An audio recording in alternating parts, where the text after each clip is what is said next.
The Black Widow, Sweet Baby Inc. strikes again. Their next victim, the beloved Devolver Digital, known for Serious Sam, Hotline Miami, and Cult of the Lamb, with their next collaboration, The Crush House, where you are the producer of a film set on a 1999 hottest reality TV show, while trying to uncover the sinister secrets behind this darly comic first-person shooter. No, it's not a pun, it's their words in the description page, and it gets way worse.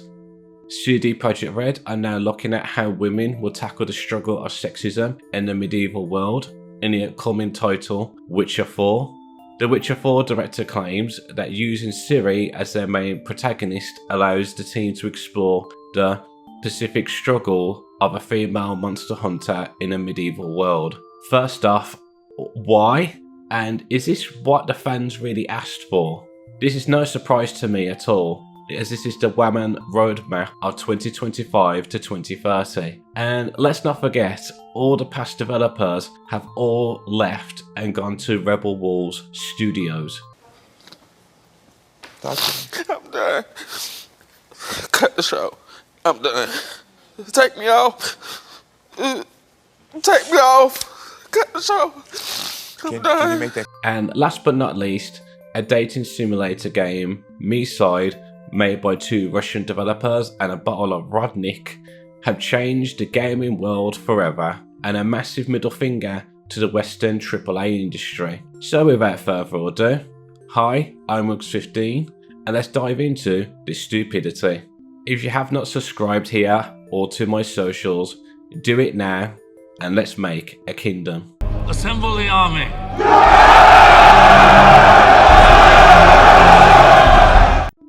Film and produce 1999's hottest reality TV show, The Crush House. Select a crush-worthy cast, satisfy voracious audiences, and keep the show on air to uncover the sinister secrets behind this darkly comic first-person shooter. The Crush House released on the 9th of August 2024, made, developed by Nuriel, published by Devolver Digital. And immediately at first glance, if Devolver Digital got involved in this abomination, you know something. So let's take a deeper dive into this. And it seems Nuriel have allowed Sweet Baby Inc. employees to work on the narrative writing of this game. Those who have kept up with my other deep dives and wiki roundups, you know that Devolver are going to be digging a hole for themselves that they won't be able to get out of if they keep hiring Sweet Baby Inc. employees, let alone if this game gets DLC or a sequel. Oh, I forgot to mention, Nuriel are known for Card Shark, Reigns, Beyond Reigns, Three Kingdoms, Reigns Her Majesty, Reigns 1, and Game of Thrones. They were never with Sweet Baby Inc. until now. So, who are the narrative writers and who are the directors as well? Any of these people I mentioned in this video, please do not harass them. Remember, we're nothing like them, we're different. First, we have Nicole He, the director of The Crush House and works with Nuriel. Yep, pronouns, she's one of, or buddies with the Rainbow Cult. But let's see where she came up with the idea and how the collaboration came together. This all kind of happened, I don't know, kind of by accident, I guess. Basically, at GDC a few years ago, my friend Maxi Bach from Baby Steps, another Devolver game, snuck me into the Devolver party, and in the bathroom line, I met Arnaud de Bach. And he had been to my talk, and I was like, oh, you know, I like your games and stuff, and we had this like, oh, we should collaborate sometime conversation. For the first time in history, it actually happened. Wow. Both of us were really obsessed with this Japanese reality TV show called Terrace House. One day it was just like, what if we made a Terrace House video game? What would that be like? Reality TV is, I think, a very interesting subject to make art about because it's something that is familiar to a lot of people, but at the same time, there isn't a lot of media about it. The thing that is compelling about reality TV, the fact that you know that it's real, but you also know that it's fake. It feels like everybody's complicit in the fabrication. Yes, exactly. And so I think it's interesting to make a video game about this because our game is about being a person who's behind the scenes on a reality TV show. So you're part of the process of manufacturing this like fake reality. But we always knew that we wanted it to have a twist. It's in Malibu, it's a very like bubblegum plastic, kind of Barbie-esque kind of vibe to it. And we always really liked the juxtaposition of that with something darker and more mysterious and like something going on that is like unexpected. Yeah. Cult convention, GDC, who would have guessed? The one convention to keep the Rainbow and DEI cult members in check, and where video game studios go to die. Jesus, that explains a lot why not only the game is shit, but the people who worked there. If you want, they all have different traits, like they're sassy or introvert. When you pick the different characters, you can end up with a totally new narrative every time, basically. This personality typology system called the Enneagram is like interlocking character types, and I quite early on when I was working on the characters assigned a Enneagram type to the characters, and then if I was feeling like I was stuck writing two characters and how they'd interact, I'd like go on Reddit and say, how would an Enneagram type 3 clash with an Enneagram type 8, and use that as inspiration. Even if they present as deeply irritating or performative, that they do have like a real heart and they do have vulnerabilities, you know, even if you don't like them as a character. She has Victoria Beckham vibes from the Spice Girls. Yeah. Dia, Grace Jones. Alex, it's more Kurt Cobain. It's all very 90s so far. I like it. I love all the little guys and all the little furniture. It's like our personal dollhouse, I think. Damn, it's the same tactics as Blizzard when it came to making Overwatch characters. It's like everything has come full circle. But what makes me laugh when watching the Behind the Schemes trailer is how everyone looks as if they came out from a progressive arts school or college and have this mindset that everything they create, the whole audience will buy it. Which every time these linear progressives think that way, the dream never comes. Heck, they should know by now, these hippies don't have money at all, let alone those who praise them in Twitter X-Land and Blue Sky Island. They don't have money to buy their crap either. I signed a permit allowing them to have their concert here. Their little festival should pump some money into our economy. They're hippies, they don't have any money! So, who are the writers for this game? Well, we have Maxine Sophia Wolf, and oh no, she works as a Sweet Baby Inc. narrative writer. I'll allow you guys to look at her Twitter X profile and you can make your own judgments of how deranged this person is. Then again, all the people who worked on this are all wacky weirdo degenerates as we look at the game's website. I'm not going to explain this, let alone read it. The level of cringe and degeneracy is just way too much of an eyesore. If people think this is comedy, you all need to make an appointment at the lobotomy clinic. I mean, what's this obsession with butts, let alone this milk dog drink?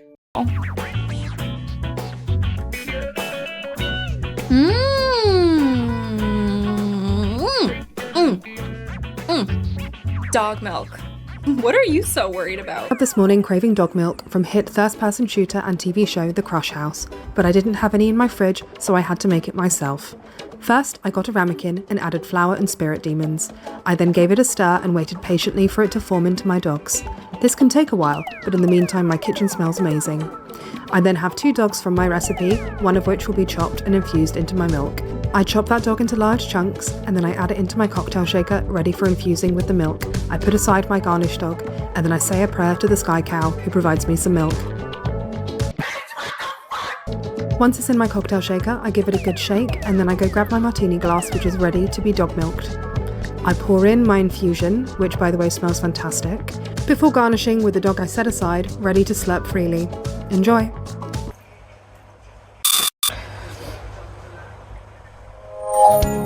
It's really good. Stop it. Get some help. It makes me think of the innuendos that go along with this. Again, who actually wants to play this game? Well, let's see what Steam says. Wow, in the space of over nearly 5 months, only a peak of 362 players. Well, it did beat Tales of Kinzera, so I'll give them that. I am unstoppable. I'm the Kubrick of reality TV, says Eurogamer. Think Pokemon Snap, but sexy. The Guardian. I mostly detest reality TV in almost all its forms. CG Mag. Yeah, stay away from those shills. But when we read the Steam reviews, positive or negative, they just can't ignore how bad the game was at launch, let alone the writing. The concept is great, but after one season in game, you're seeing pretty much everything, and the game doesn't actually do a whole lot with the idea of filming a raunchy, trashy reality TV show. There aren't individual cast members. You can't really interact with the cast members other than doing quests for them. You can't influence how cast members react with each other, and you can't edit the footage you shoot in a way to boost viewership like you would expect a reality TV producer to do. All you do is follow around the cast members and film certain things in certain ways in order to progress. And sometimes it's unnecessarily difficult trying to film everything the game wants you to film in one day. What's worse, it gets really boring after season 1 because despite having 12 different cast members, you will see dialogue and scenarios repeated over and over. The game is more focused on the story, but the story that is here is really paper thin. The demo and the trailers teased a dark and sinister hidden plot underneath the flashy reality TV show, but it's kind of predictable and just not very engaging. Shame too, because I was really excited for this. Just wish they did more with the concept of filming a reality show. Pros: cute graphics, original concept, ARG elements from the game's IRL blog. Cons: dialogue is reused a lot. After the first season, you've pretty much seen 95% of the dialogue. I don't really understand the point of having so many cast options where there are very few unique dialogues. Too much waiting around. Once you satisfy your audience, you kind of just sit there and wait for the day to end. There is literally nothing to do while you wait.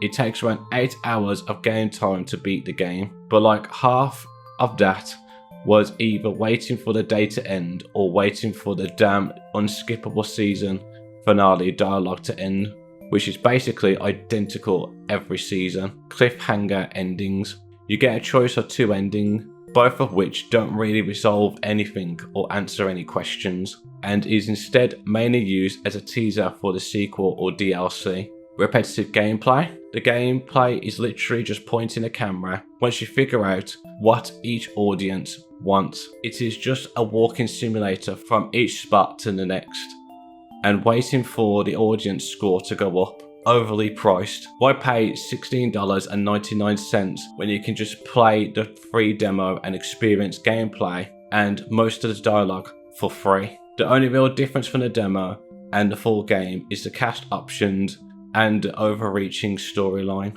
but the storyline doesn't get resolved in either of the endings, and the cast members have very little original dialogue, so it's just not worth it. IMO. I don't know, this one just really missed the mark for me. Such a unique concept, but the devs just didn't do it justice. It's a real bummer too, because I've been excited for the release for a while. Just play the free demo and save your money. Very strong concept and initial execution, but unfortunately, even after finishing the first season, the cracks start to form at the procedurally generated seams. For a game mostly based around the cast interacting with each other, repeating generic branches of dialogue are probably the worst offender here. It's really a shame because I feel like it draws away from the very unique cast of characters that hopefully the game will find its audience, and Nuriel will be able to put more work into it in the future. Even just adding more dialogue will be a huge help in giving this wonderful game a long lifespan. Although I have my gripes with this game, I really wish it was more popular than it is. The setting is unique with the original style of interesting gameplay loop and feels like a strange puzzle. The story is clever with some surprising and thought-provoking twists, not overly complicated. It is fairly short. I finished my first run in about 7 hours, and it does kind of dip in quality around the middle. But if this game was advertised better, it could absolutely see a mad fandom forming. All of this is not to say that it is perfect. The gameplay rubs against the main selling point of recording your own Big Brother style show that you need to focus on, satisfying fans, and thus your attention is pulled away from the actual interactions and towards whatever strange combination of decor, camera angle, and positioning will get the most viewers. Every character is fun, unique, and believable, but clearly only designed one season in a game where a full playthrough expects between 3 and 5 seasons. So dialogue will repeat and interactions will be sporadic and buggy. One piece of advice, if you do intend on playing this, if you're in it for the experience of running your own Big Brother style show, see the weird and silly character interactions, play on casual, as you don't even need to bother satisfying all the audiences. If you are interested in a strange and difficult gameplay of finding what will satisfy each audience and don't really care if Ao wants you to have sex with Milo or Emil or whatever, play on normal. Don't play on hardcore, there's no reason to, as it's just for fun. To see even positive reviews, they can't let go of how buggy the game is and how repetitive the writing and dialogue is in between. So playing it the second time with different endings is all a waste of time. The game's repetitive nature even turns off the casual player. Reminds me of a certain game that did the same thing that failed so hard. Fact down. Bunch of artifacts. Artifacts, ancient artifacts. She was off looking for another artifact, and the artifact. These artifacts. What is this artifact we're looking for exactly? I have a couple of theories, but nothing definite. What kind of artifact shows up in an armory? I have a theory, but we're miles away from where that artifact should be. I swear to God, I'll pistol whip the next guy that says artifacts. Yeah, I doubt they even fix those bugs to this day. I say it and I say it again.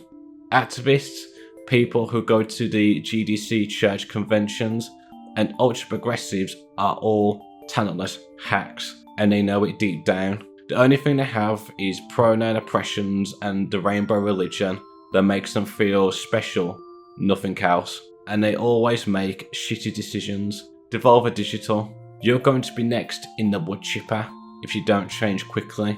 I mean, Heart Machine drank the Sweet Baby Ink laced Kool-Aid. You've likely heard about this on some front. It's grim. 30% of all game developers have either been laid off or had their roles significantly reduced or affected over the past year alone. Studios have closed, many have left, and we at Heart Machine are not immune to this, having gone through layoffs in November of this year. Since the old models are not enough, we have to adapt. So we're asking for support to help us to continue to not just survive, but to thrive. To help us prototype and build new projects, to help support us when the state of the industry has made it so much harder to exist. Ever since we got started, back in the Kickstarter days, we've been big on talking directly to our audience. And we think this Patreon is an opportunity for us to do more on this front while also benefiting. There are a few key goals that we have in mind for this Patreon. One, to give a more thorough and deep insight into our own process and what it takes to make games. We'll be sharing exclusive write-ups, videos, concept art, design documents, GIFs, etc. from all of our projects past and present. Two, to share more about the issues in the industry that are driving the state of turmoil, e.g. corporate consolidation, overspending, accelerating costs, and a changing market. And three, to reach a bigger audience with more transparency in an otherwise notoriously opaque industry in the hope that we can share and do our part to help others better navigate and survive. Oh my, always have to have it our way, don't we? Oh, boo-hoo. And now they're left with no money and many layoffs. And now they're begging gamers with their own Patreon to financially support them in making games that gamers themselves will have to pay themselves.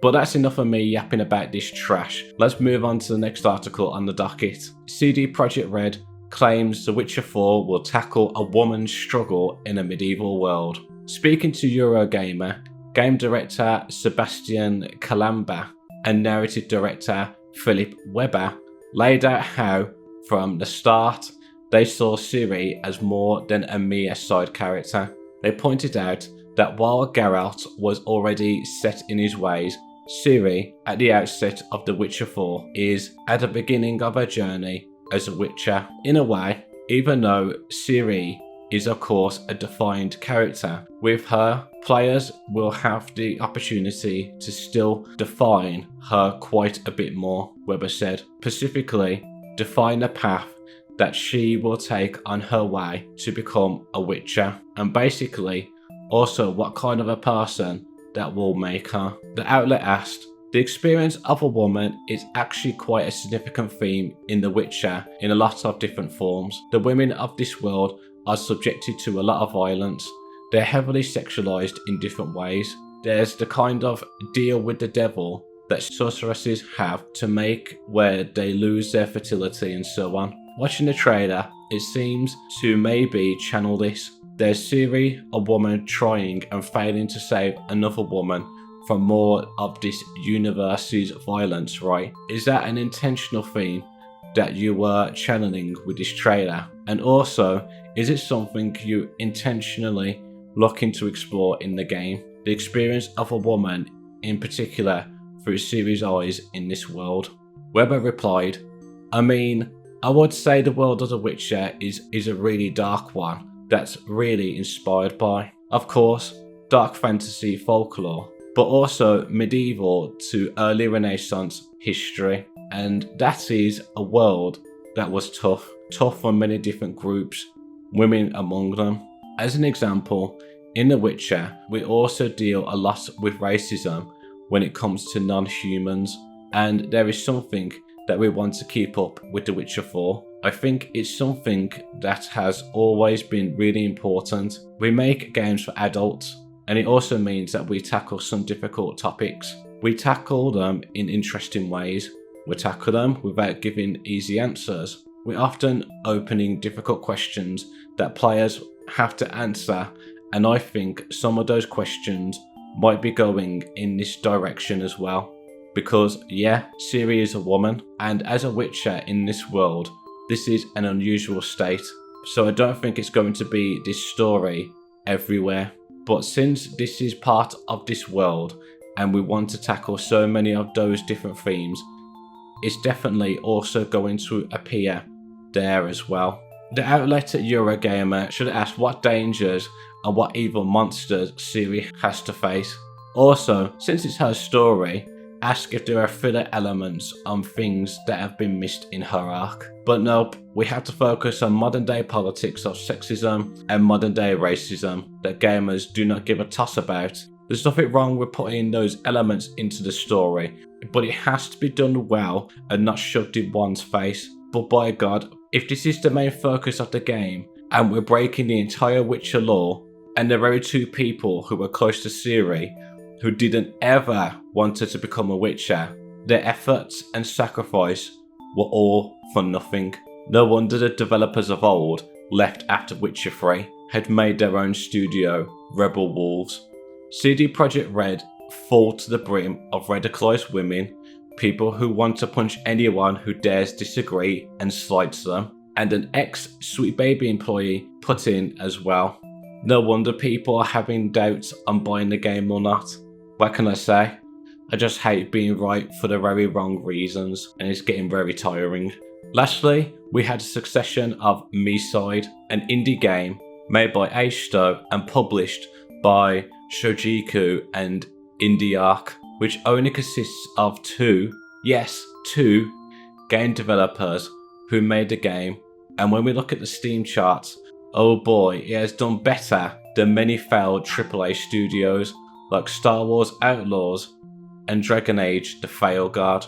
Just goes to show what happens when you give the gaming audience what they want, then pandering to imaginary modern audience, let alone hippies or activists that don't play, let alone buy video games. Released on the 11th of December 2024, let's imagine that you have a game in which you care for a character, but could you imagine one day getting into the game yourself? Miside is a horror simulator where the male protagonist gets sucked into the Miside dating simulator, and everything in her world is now real. But looking out the window is just pure light. Will you find a way out, or will you be trapped there forever? Iceto are known for making games like Unfend and Firewalk the Prelude. These games didn't gain any attention at all. But the point I'm trying to make is, if two people can make a game that can get an all-time peak 23,741 with little to no advertising, according to the App2 top article, thanks to its warm reception, Miside managed to secure the 45th spot on the Steam revenue chart for December 10th to 17th. The following week, it moved up to 21st place, or the 12th if excluding all free-to-play games at the Steam Deck from the ranking. Iceto and Indie Arc have not yet officially disclosed Miside's sales figures. However, according to VG Insights, the anime horror game has grossed 9.5 million with 878,000 copies sold. The service Gamalik estimates slightly lower figures, 8.7 million and 716,000 copies sold. Regardless, these numbers are impressive for a game developed by just 2 people. See, I keep telling you, if you respect the gaming audience and give them what they want, you get the high praise and the big dollar bill yars in between. A lot of people don't understand when it comes to marketing a game, the biggest hole in the company's budget is the advertising, because how else will you advertise your game? As word of mouth is not enough. There are trailers, but again, just putting them on Twitter and YouTube or other socials is not enough. And doing this small booth in Japan isn't going to get you very far if you're not a well-known brand, let alone company. But this is a huge accomplishment for only 2 Russians making a game next to nothing, and the game runs with no bugs or glitches since the day of release. This will go down in gaming history, as this is an experience for video game developers and companies themselves to learn from, let alone praise about, and a massive middle finger to the Western AAA video game studios. So from December and up until now, Miside has beaten Western AAA studios at their own game. It reminds me of the comic book artists and writers in the 60s like Stan Lee, Jack Kirby, and only relied on investors constantly and nearly went into bankruptcy. They kept making comics because they loved to do it, but eventually in 1993, as soon as Marvel became a multi-million-dollar brand, all their sleepless nights, eating bagels, endless smoking, and boardroom wars, their efforts eventually paid off. I don't know why AAA studios think they need to hire huge amounts of staff and have blockbuster budgets in the first place. Oh right, I forgot. They got DEI quotas to meet. Oh, and let's not forget the cult parties in between. Still, this will be a lesson as old as time. Gamers want escapism. Gamers do not want modern day politics in their games or in the narrative of the story. Gamers are not interested in modern day Love Island, let alone this abomination called the Crush House. So praise to be to Miside, and the almighty wood chipper will await CD Projekt Red and Devolver Studios. This ends the Wilksy Roundup, and I'll see you all next week. Until next time, have a good one. This is Wilksy15, signing out.